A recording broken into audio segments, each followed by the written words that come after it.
Hello, my name is Radhika'a and I'd like to welcome you to my ePortfolio. This blog is broken down into 3 different pages: the home page, which gives you my most recent posts, the About Me page, which goes into a little bit about my background, and the Learning and Technologies page, which breaks down the different study tools that I found helpful over this semester. First, we'll dive into the About Me page. This page looks at some of my background, as I am a first-year molecular genetics major on a pre-vet track at The Ohio State. I listed some of my interests as well as where I'm from. The picture I included is from my job at the veterinarian's office, and I included that as an online student and learner, I want to establish strong learning habits and be as successful as possible in whatever environment I'm in.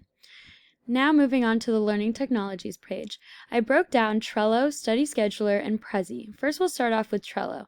Basically, for those of you that don't know, Trello is an online desktop which helps you organize your assignments and puts them into different categories such as to do, doing, and done. It's very helpful because you can add supplemental information such as for this assignment pictured below, my Bio ICA quiz assignment, I added the rubric for what the assignment needed to be done and the syllabus information. Another feature of Trello that I really enjoyed is the different backdrops, which I find make the site more personal to you.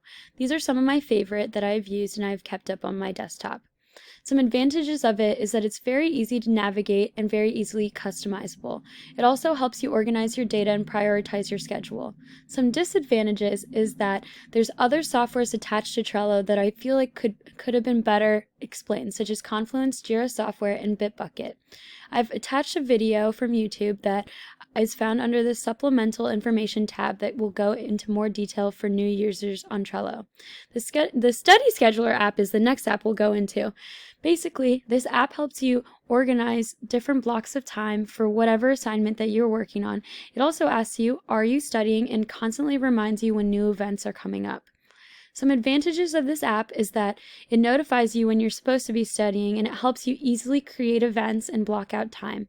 Some disadvantages are that I feel like this site is a little simplistic for how important it is. Some of the graphics could be done better, and I feel like for such a widely used site, it seems a little plain, in simpler terms. So I've attached a supplemental information which basically goes over the site, what it's used for, and everything like that. The link is found under supplemental information. These are some of the images from this site. As you can see, this is the calendar view, this is the weekly view, and this breaks down each event into details such as who you're studying with, the location, and the start time. The last technology that I'm going over is Prezi. Prezi is an online presentation software that I've definitely loved and used a lot in terms of like my bio final this past week. I used the Prezi software to create a good, seamless Zoom presentation for my class. It has different layouts and lots of things to choose from. Some advantages are that you are allowed to give the presentation over to your viewers and they can click through it at their own pace. Some disadvantages are it's not as user-friendly and the templates do take some time to get used to. The supplemental information though that I've included should help you with that. There's a YouTube video that helps you basically break down the layout of it. This is an example of the presentation that I used. It's like a bubble transition presentation. It was very cool. Next, we will be looking at some of my recent posts. I went into detail about my SMART goals, and I think that SMART goals are really important, so I wanted to make a whole page about them, the benefits, and my personal experience using SMART goals over the semester. My key takeaways from ELS Tech have been that learning styles are broken down into different categories, and everyone needs to be finding the learning style that works best for them.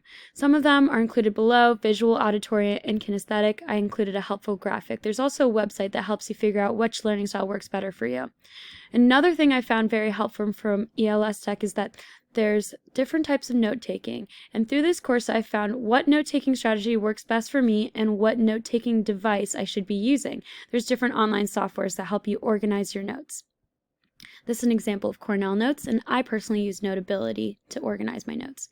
Lastly, I found that it's another important takeaway from this class is the use of online discussion forums, because especially in an online class community, you can learn from these forums, communicate with your professor and other students, and learn from each other.